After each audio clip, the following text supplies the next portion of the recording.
نحمده ونستعينه ونستغفره ونؤمن به ونتوكل عليه ونعوذ بالله من شرور أنفسنا ومن سيئات أعمالنا. من يهده الله فلا مضل له ومن يضلل فلا هادي له، وأشهد أن لا إله إلا الله وحده لا شريك له، وأشهد أن محمدا عبده ورسوله. يا أيها الذين آمنوا اتقوا الله حق تقاته ولا تموتن إلا وأنتم مسلمون. يا أيها الناس اتقوا ربكم الذي خلقكم من نفس واحدة وخلق منها زوجها وبث منهما رجالا كثيرا ونساء، واتقوا الله الذي تساءلون به والأرحام إن الله كان عليكم رقيبا. يا أيها الذين آمنوا اتقوا الله وقولوا قولا سديدا يصلح لكم أعمالكم ويغفر لكم ذنوبكم، ومن يطع الله ورسوله فقد فاز فوزا عظيما. أما بعد، فإن خير الحديث كتاب الله، وخير الهدى هدى محمد صلى الله عليه وسلم، وشر الأمور محدثاتها، وكل محدثة بدعة، وكل بدعة ضلالة، وكل ضلالة في النار. فأعوذ بالله السميع العليم من الشيطان الرجيم من همزه ونفخه ونفسه. بسم الله الرحمن الرحيم. ونضع الموازين القسط ليوم القيامة فلا يظلم نفس شيئا وإن كان مثقال حبة من خردل أتينا بها وكفى بنا حاسبين. وقال الله جل وعلا في مقام آخر: والوزن يومئذ الحق فمن ثقلت موازينه فأولئك هم المفلحون ومن خفت موازينه فأولئك الذين خسروا أنفسهم بما كانوا بآياتنا يظلمون. تمام قسم کی حمد و ثنا، بڑائیوں کی بریائی، عظمت و جلالت، بادشاہی، شہنشاہی صرف اور صرف اسی اللہ وحدہ لا شریک کے لیے لائق و سزاوار ہے، جو میرا اور آپ کا تنہا خالق و مالک اور پالنہار ہے۔ سبحان اللہ بحمدہ، سبحان اللہ العظیم۔ بعد درود و سلام کا نزول تمام انبیاء کرام پر، خصوصاً میرے اور آپ کے پیارے نبی، امام الانبیاء، امام المرسلین، امام الاولین والآخرین، امام الحرمین، امام القبلتین، امامنا فی الدنیا و امامنا فی الآخرہ و امامنا فی الجنہ، میرے اور آپ کے دلوں کی بہار جناب محمد رسول اللہ صلی اللہ علیہ وسلم۔ اللہم صل علی محمد وعلی آل محمد كما صليت على إبراهيم وعلى آل إبراهيم إنك حميد مجيد. اللهم بارك على محمد وعلى آل محمد كما باركت على إبراهيم وعلى آل إبراهيم إنك حميد مجيد. نوجوانان ملت، بزرگان دین، عزیز بچوں اور پردہ خواتین اسلام، آج خطبہ جمعہ کی مناسبت سے جس موضوع کا انتخاب کیا گیا ہے وہ ہے میزان عمل میں سب سے وزنی اعمال۔ محترم حاضرین گرامی، میزان عمل سے مراد وہ ترازو ہے جو رب العالمین روز قیامت قائم کرنے والا ہے۔ میزان عمل سے مراد وہ ترازو ہے جس میں روز قیامت میری اور آپ کی اچھائی برائی وزن کی جائے گی، جس میں ہماری نیکیوں کا اور ہمارے گناہوں کا موازنہ کیا جائے گا۔ میزان عمل سے مراد وہ ترازو ہے جو ہمارے آگے کے مراحل کو طے کرے گا، ہماری کامیابی یا ناکامی کو طے کرے گا، ہمارے فخر و مسرت سے ہماری ندامت کو اللہ رب العالمین روز قیامت میزان کے ذریعے ظاہر کرے گا۔ محترم حاضرین گرامی، میزان کے تعلق سے اللہ رب العالمین نے قرآن مجید میں بے شمار آیتیں نازل فرمائی ہیں۔ ایک مقام پر اللہ سبحانہ و تعالیٰ نے کہا وَنَضَعُ الْمَوَازِينَ الْقِسْطَ لِيَوْمِ الْقِيَامَةِ، کہا کہ روز قیامت ہم عدل و انصاف پر مبنی ترازو قائم کرنے والے ہیں۔ ترازو ہم روز قیامت قائم کریں گے، وہ بھی ایسا ترازو جو عدل و انصاف پر مبنی ہوگا، دنیا داری کی طرح نہیں کہ انسان جیسے چاہے اپنی ترازو میں ڈنڈی مار لے، ایسا ترازو نہیں ہوگا۔ کہا وَنَضَعُ الْمَوَازِينَ الْقِسْطَ لِيَوْمِ الْقِيَامَةِ فَلَا تُظْلَمُ نَفْسٌ شَيْئًا، اور کسی نفس پر ذرا برابر ظلم نہیں کیا جائے گا، اور اس میزان کے عدل و انصاف کی انتہا یہ ہوگی۔ رب العالمین نے کہا اگر ذرہ برابر بھی تمہارا کوئی نیک عمل ہوگا، رائی کے دانے کے برابر بھی تمہاری کوئی اچھائی ہوگی، ہم اسے لے آئیں گے فَأَتَيْنَا بِهَا وَكَفَى بِنَا حَاسِبِينَ، اور ہم عدل و انصاف کرنے والے کافی ہیں۔ تو پتہ یہ چلتا ہے کہ روز قیامت ہماری اور آپ کی ایک ایک برائی، ایک ایک اچھائی تولی جائے گی، چاہے وہ رائی کے دانے کے برابر کیوں نہ ہو۔ ایک اور مقام پر رب العالمین نے ارشاد فرمایا، کہا وَالْوَزْنُ يَوْمَئِذٍ الْحَقِّ، کہا کہ روز قیامت میزان کا قائم کیا جانا برحق ہے، اٹل فیصلہ ہے۔ فَمَا ثَقُلَتْ مَوَازِينُهُ فَأُولَئِكَ هُمُ الْمُفْلِحُونَ، پس جو لوگ میزان کے مرحلے میں کامیاب ہو جائیں، جن کی نیکیوں کا پلڑا بھاری ہو جائے، غالب آ جائے، تو ایسے لوگ کامیاب ہوں گے، کامران ہوں گے، سعادت مند ہوں گے۔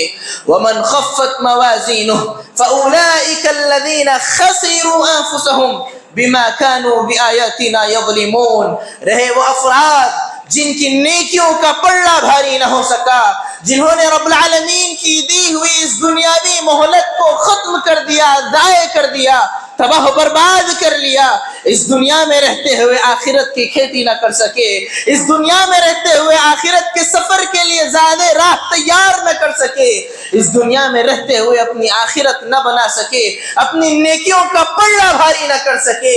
اللہ رب العالمین نے کہا کہ ایسے لوگ انہوں نے اپنے آپ کو گھاٹے میں ڈالا، اپنے آپ کو نقصان میں ڈالا ہے۔ محترم حاضرین گرامی، امام ابو اسحاق الزجاج رحمہ اللہ میزان کے تعلق سے اپنا قول نقل کرتے ہوئے فرماتے ہیں اجمع اہل السنہ علی الایمان بالمیزان وان اعمال العباد توزن یوم القیامہ وان الميزان له لسان وكفتان يميل بالاعمال، کہا کہ تمام اہل السنہ والجماعہ کا اتفاق ہے کہ میزان پر ایمان لانا ضروری ہے، اور یہ میزان ایک ایسا ترازو ہے جس میں انسان کی نیکیوں کو اور اس کی برائیوں کو تولا جائے گا۔ اس میزان کے دو پلڑے ہوں گے، ایک زبان ہوگی وَيَمِيلُ بِالْأَعْمَالِ، اور اس ترازو کے دونوں پلڑے اعمال کے بقدر جھکے ہوئے ہوں گے۔ نیکیاں زیادہ ہوں تو نیکیوں کا پلڑا بھاری ہوگا، اور اگر گناہ زیادہ ہو، معصیت زیادہ ہو تو گناہوں کا پلڑا بھاری آ جائے گا۔ اسی طریقے سے امام ابن بطہ رحمہ اللہ فرماتے ہیں وَقَدْ اتَّفَقَ أَهْلُ الْعِلْمِ بِالْأَخْبَارِ وَالْعُلَمَاءِ وَالزُّهَّادِ وَالْعُبَّادِ فِي جَمِيعِ الْأَمْصَارِ أَنَّ الْإِيمَانَ بِذَلِكَ وَاجِبٌ لَازِمٌ، کہا کہ ہر دور میں، ہر زمانے میں، ہر جگہ کے تمام علماء، عباد، زہاد، علماء کا اس بات پر اتفاق رہا ہے کہ میزان کے برحق ہونے پر ایمان لانا ضروری ہے، واجبی ہے۔ بغیر اس پر ایمان لائے بندے مومن کا ایمان مکمل ہونے والا نہیں ہے۔ محترم حاضرین گرامی، یہ اقوال مجھ کو اور آپ کو اس بات کی طرف نشاندہی کرتے ہیں کہ بندے مومن کے لیے میزان کا ماننا اور اس پر ایمان لانا ضروری ہے، اور یہ بات اسے سمجھ آ جانی چاہیے کہ بندے مومن کی زندگی میں میزان کا کیا کردار ہوتا ہے۔ ہم عائشہ صدیقہ رضی اللہ عنہا فرماتی ہیں میزان کا مرحلہ کتنا خطرناک مرحلہ ہوگا۔ خوفناک مرحلہ ہوگا. غور کیجیے.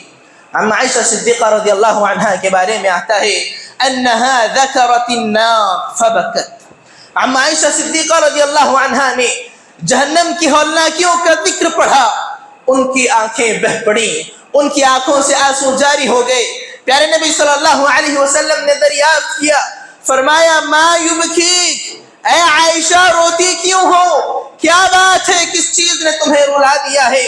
عن عائشہ صدیقہ رضی اللہ عنہا نے جواب دیا, کہا ذکرت النار فبکیت, اے میرے سرتاج بات یہ ہے کہ میں نے جہنم کی ہولناکیوں کا ذکر پڑھا ہے, میں نے جہنم کے عذابات کے بارے میں پڑھا ہے, میں نے جہنم کی آگ کا تذکرہ سنا ہے, اسی لیے میری آنکھوں سے آنسو جاری ہیں. فہل تذکرون اہلیکم یوم القیامہ, آج میری آنکھ سے آنسو نکلے, آپ نے دریافت کر لیا, آپ کو خیال آیا, آپ نے میری فکر کی, لیکن ذرا یہ تو بتائیں فہل تذکرون اہلیکم یوم القیامہ, کیا روز قیامت بھی لوگ اپنے اہل و عیال کی خبر گیری کریں گے؟ کیا روز قیامت بھی لوگ اپنے اہل و عیال کے حال دریافت کریں گے؟ کیا روز قیامت بھی اہل و عیال کے لوگ فکر کرنے کی کوشش کریں گے؟ پیارے نبی صلی اللہ علیہ وسلم نے جواب دیتے ہوئے فرمایا اما فی ثلاثۃ مواطن فلا یذکر احد احدا. عائشہ سن لو, روز قیامت 3 مراحل ہوں گے, 3 جگہیں ایسی ہوں گی, فلا یذکر احد احدا, جہاں کوئی کسی کا نہیں ہوگا, جہاں کسی کو کسی کی کوئی فکر نہیں ہوگی, جہاں کوئی کسی کا ذکر نہیں کرے گا, کسی کی خیریت دریافت نہیں کرے گا. وہ کون سے مقامات ہیں؟ سب سے پہلا مقام, مرحلہ, سب سے پہلی جگہ میزان کی جگہ ہے.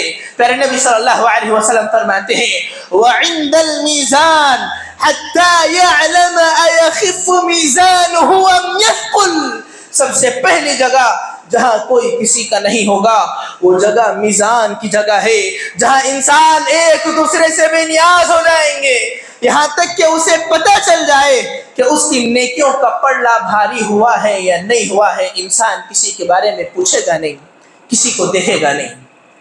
اور دوسرا مقام جہاں ہر کوئی ایک دوسرے سے بے نیاز ہوگا, کہا وعند الکتاب حین یقال ہاؤم اقرؤوا کتابیہ. اور دوسرا مقام, دوسری جگہ حساب و کتاب کی جگہ ہے, جب بندے کو اس کے اعمال کے دفتر تھما دیے جائیں گے, اس کے اعمال کے رجسٹر اس کے ہاتھوں میں دے دیے جائیں گے اور کہا جائے گا ہاؤم اقرؤوا کتابیہ, یہ لو تمہارا نامہ اعمال ہے, پڑھ لو, یہ لو تمہاری نیکیوں اور برائیوں کا دفتر ہے, اٹھاؤ اور دیکھ لو تم کتنے پانی میں ہو, تمہاری نیکیاں کتنی ہیں, تمہاری برائیاں کتنی ہیں, اٹھاؤ اپنے نامہ اعمال پڑھ لو. حتی یعلم این وقع کتابہ ام فی یمینہ ام فی شمالہ او من وراء ظہرہ, یہاں تک کہ انسان کو یہ پتہ چل جائے کہ اس کا نامہ اعمال اس کے دائیں ہاتھ میں دیا گیا ہے یا اس کے بائیں ہاتھ میں دیا گیا ہے یا اس کی پیٹھ کے پیچھے اس کا نامہ اعمال دیا گیا ہے. جب تک کہ انسان کو اس بات کا کنفرمیشن حاصل نہ ہو جائے, انسان کسی کی فکر نہیں کرے گا, کوئی کسی کا نہیں ہوگا. محترم حاضرین گرامی, اور ایک تیسرا مقام جہاں ہر کوئی ایک دوسرے سے بے نیاز ہوگا, فرمایا وعند الصراط, تیسرا مقام, تیسرا مرحلہ پل صراط کا مرحلہ ہے, پل صراط کی جگہ ہے جہاں کوئی کسی کی فکر نہیں کرے گا. اذا وضع بین ظہری جہنم, جب یہ پل صراط جہنم کی پیٹھ پر قائم کیا جائے گا, دونوں طرف کانٹے دار درخت ہوں گے, کانٹے ہی کانٹے ہوں گے, تلوار سے باریک راستہ ہوگا, اندھیرا ہی اندھیرا ہوگا, انسان کو یہ راستہ پار کر کے جانا ہے. ایسے مقام پر کوئی کسی کا نہیں ہوگا, ہر کوئی ایک دوسرے سے بے نیاز ہو جائے گا. محترم حاضرین گرامی, بتانے کا مقصد یہ ہے کہ اس حدیث مبارکہ میں پیارے نبی صلی اللہ علیہ وسلم نے روز قیامت 3 مقامات کا تذکرہ کیا ہے جہاں کسی کو کسی کی کوئی فکر نہیں ہوگی, جہاں کوئی کسی کے بارے میں سوال نہیں کرے گا, اور اس میں سب سے پہلا مرحلہ میزان کا مرحلہ ہے, میزان کا مرحلہ ہے.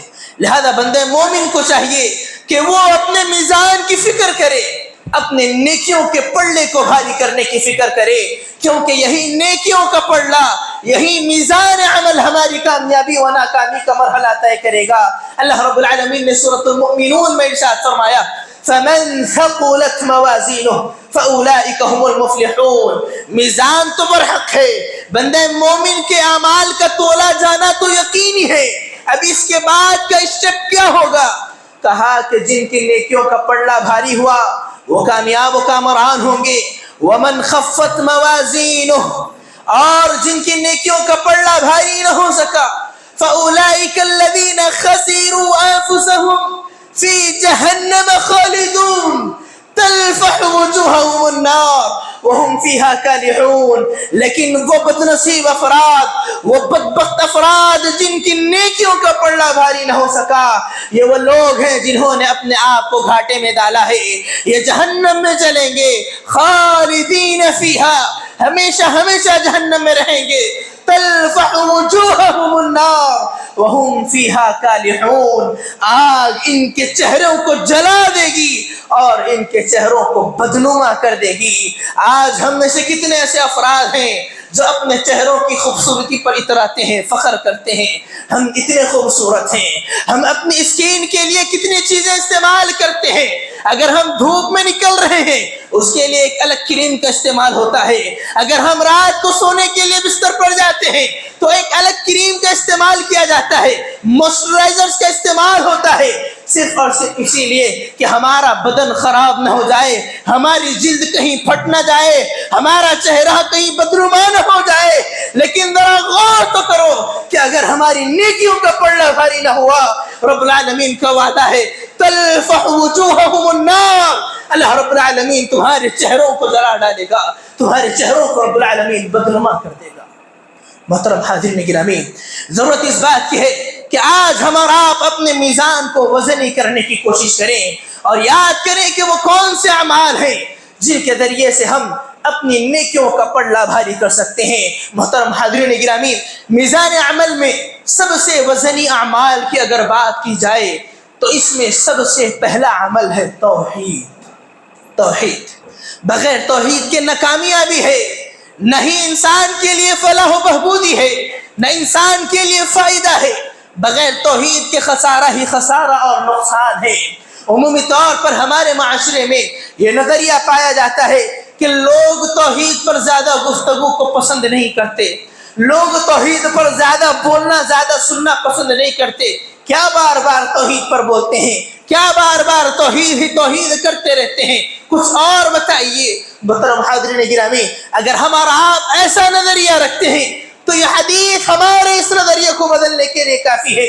حضرت موسیٰ علیہ السلام کے تعلق سے پیارے نبی صلی اللہ علیہ وسلم نے فرمایا قال موسیٰ علیہ السلام یا رب، حضرت موسیٰ علیہ السلام نے اپنے رب کو پکارا اور کہا کہ اے رب العالمین، مجھے ایک ذکر سکھا دیجئے، ادعوک بہ واذکرک، ایک ایسی دعا مجھے سکھلا دیجئے جس کے ذریعے سے میں تجھے یاد کر سکوں، میں تجھے پکار سکوں۔ رب العالمین نے کہا قل یا موسیٰ لا الہ الا اللہ، اللہ رب العالمین نے کہا اے موسیٰ لا الہ الا اللہ کہا کرو، یہ میرا پسندیدہ کلمہ ہے، تم اگر مجھے پکارنا چاہتے ہو، مجھے یاد کرنا چاہتے ہو، اگر تم مجھ سے کوئی خاص ذکر کا مطالبہ کرتے ہو، یاد رکھو لا الہ الا اللہ کا ورد کرتے رہنا۔ حضرت موسیٰ علیہ السلام نے کہا یا رب کل عبادک یقولون ھذا، کہا کہ اے اللہ یہ جملہ تو ایک عام سا جملہ ہے، بالکل عمومی طور پر تیرا ہر بندہ اس جملے کا ورد کرتا ہے، ہر بندے مومن کی زبان پر تیرا یہ کلمہ جاری و ساری ہے، میں نے تجھ سے کسی خاص کلمے کا مطالبہ کیا، خاص ذکر کا میں نے مطالبہ کیا ہے۔ اللہ رب العالمین نے حضرت موسیٰ علیہ السلام کو جواب دیا اور اس کلمے کی اہمیت کو اجاگر کیا، توحید کی عظمت کو اجاگر کیا اور کہا یا موسیٰ لو ان السماوات السبع وآمرهن غیری والارضین السبع فی کفت ولا الہ الا اللہ فی کفت مالت بہن لا الہ الا اللہ، کہا کہ اے موسیٰ تم اس کلمے کو عام سا کلمہ کہتے ہو، سنو ایک ترازو کے پلڑے میں سارے ساتوں آسمان و زمین کو رکھ دو، آسمان و زمین میں موجود ہر چیز ایک پلڑے میں رکھ دو، ولا الہ الا اللہ فی کفۃ، لا الہ الا اللہ کو دوسرے پلڑے میں رکھ دو، مالت بہن لا الہ الا اللہ، یاد رکھو لا الہ الا اللہ کا پلڑا غالب آئے گا۔ ساتوں آسمان ایک طرف ہوں گے، ساتوں آسمان میں موجود تمام چیزیں ایک طرف ہوں گی، زمین میں موجود تمام مخلوقات و اشیاء ایک طرف ہوں گی، اور لا الہ الا اللہ کا پلڑا بھاری ہوگا۔ محترم حاضرین گرامی، اگر آج ہم اپنے میزان کو وزنی کرنا چاہتے ہیں تو ضرورت اس بات کی ہے کہ ہم لا الہ الا اللہ کا اہتمام کریں، توحید پر آ جائیں، رب العالمین کی توحید کو مان لیں، غیروں کی عبادت کو چھوڑ دیں، اور اس حدیث کو یاد کریں جو حدیث ہمارا آپ کے درمیان میں حدیث بطاقہ کے نام سے مشہور ہے۔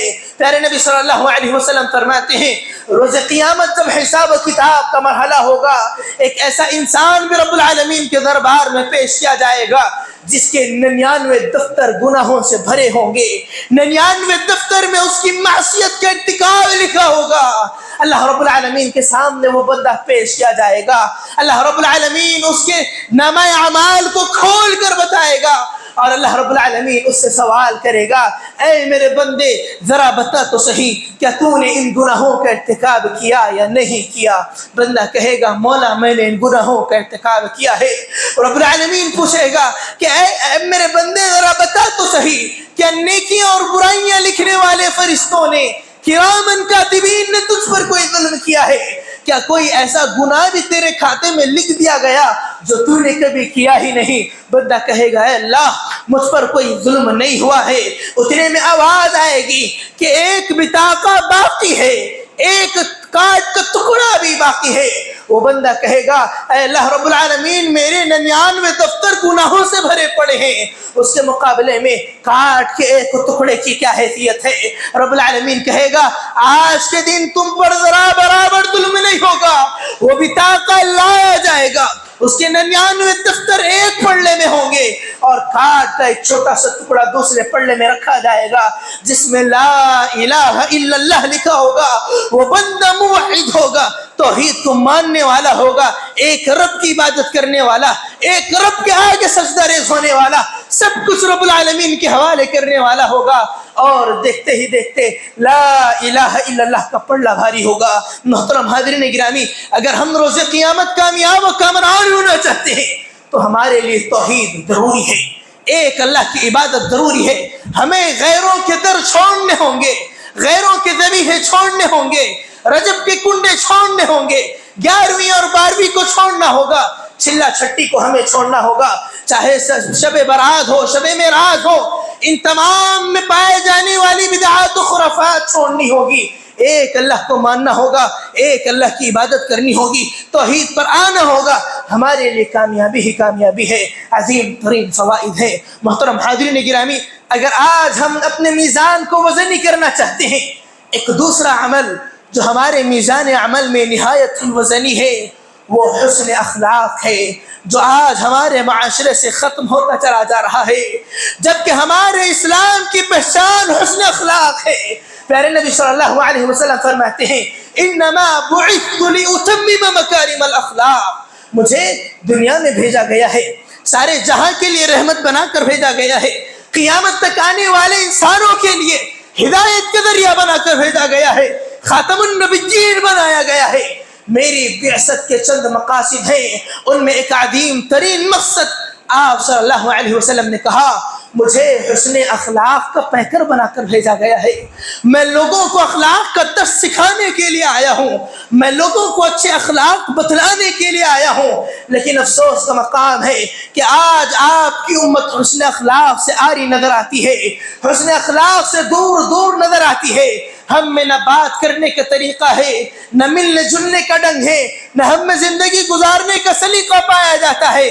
آج ہم بیگانی زندگی گزار رہے ہیں، جبکہ شریعت اسلامیہ اور اسلامی تاریخ مجھ کو اور آپ کو اس بات کا پیغام دیتی ہے کہ حسن اخلاق ہمارے لیے دنیا میں بھی کامیابی سرخری کا ذریعہ ہے اور آخرت میں بھی نجات کا ذریعہ ہے۔ کتنے ایسے واقعات مجھ کو اور آپ کو سیرت میں ملیں گے صرف اور صرف آپ کے اخلاق کی وجہ سے آپ کے کٹر دشمن مسلمان ہو گئے. اسلام کو ختم کرنے کا ارادہ رکھنے والوں نے اسلام کا بول بالا کیا صرف اور صرف مسلمانوں کے اخلاق کی وجہ سے. چاہے وہ ثمامہ بن اسال کا واقعہ ہو یا اس دیہاتی کا واقعہ ہو جو آپ کی تلوار لے کر آپ ہی کے سامنے کھڑا ہو گیا تھا. ان تمام کے تمام واقعات مجھ کو اور آپ کو اس بات کی ترغیب دلاتے ہیں کہ حسن اخلاق ہمارے لیے نہایت ہی ضروری ہے. پیارے نبی صلی اللہ علیہ وسلم فرماتے ہیں ما من شيء اثقل في ميزان المؤمن يوم القيامة من حسن الخلق.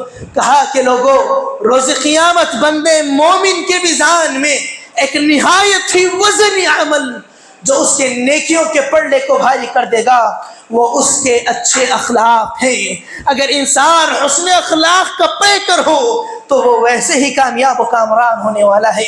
محترم حاضرین گرامی، میزان عمل کو وزنی کرنے والا ایک اور عمل ذکر اللہ ہے.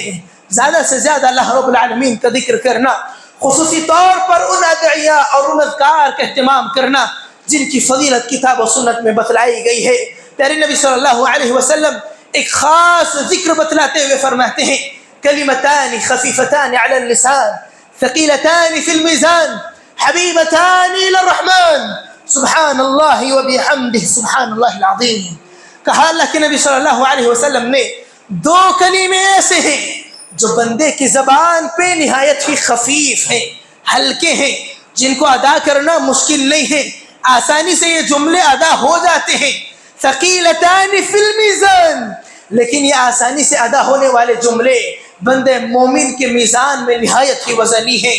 حبیبتان الی الرحمن، رحمان کے نزدیک محبوب بھی ہیں. وہ کون سے کلمے ہیں؟ اللہ کے نبی صلی اللہ علیہ وسلم نے فرمایا سبحان اللہ وبحمدہ سبحان اللہ العظیم. یہ دو کلمے جو آسانی سے ادا ہوتے ہیں، میزان میں وزنی ہیں، اللہ رب العالمین کو بڑے پسند ہیں. ان دو کلموں کا زیادہ سے زیادہ ورد کریں، اہتمام کریں. محترم حاضرین گرامی، نیز اگر ہم اور آپ اپنی نیکیوں کا پلڑا بھاری کرنا چاہتے ہیں، دیگر جتنے صبح و شام کے اذکار مجھ کو اور آپ کو بتلائے گئے ہیں، فرض نماز کی فضیلتیں جو مجھ کو اور آپ کو بتلائی گئی ہیں، جمعہ کے آداب جو ہمیں بتلائے گئے ہیں، ان تمام کا اہتمام مجھ کو اور آپ کو عظیم فوائد اور نیکیوں کا ذریعہ بنا سکتا ہے. اور ساتھ ہی ساتھ ایک اور عمل جو ہمارے معاشرے سے ختم ہوتا چلا جا رہا ہے، میزان میں بہت وزنی ہے، وہ اتباع الجنائز ہے. جنازوں کی اتباع کرنا، نماز جنازہ کا اہتمام کرنا، تدفین و تکفین کا اہتمام کرنا، آج یہ رواج ہمارے معاشرے سے ختم ہوتا چلا جا رہا ہے. ہمارے پڑوس میں ہمارے پڑوسی کا انتقال ہو جاتا ہے لیکن ہمیں اس کے نماز جنازہ میں شرکت کی توفیق نہیں ہوتی، جبکہ اللہ کے نبی صلی اللہ علیہ وسلم نے اس کی بڑی فضیلت بیان فرمائی ہے. آپ صلی اللہ علیہ وسلم نے کہا کہ جب تم میں سے کوئی شخص جنازے کے پیچھے پیچھے چلتا ہے یہاں تک کہ نماز جنازہ میں شرکت کر لیتا ہے، نماز جنازہ بھی ادا کر لیتا ہے، اس کو کتنا اجر و ثواب دیا جاتا ہے؟ کہا فَلَهُ قِيرَاطٌ، اسے ایک قیراط کے برابر اجر و ثواب دیا جاتا ہے.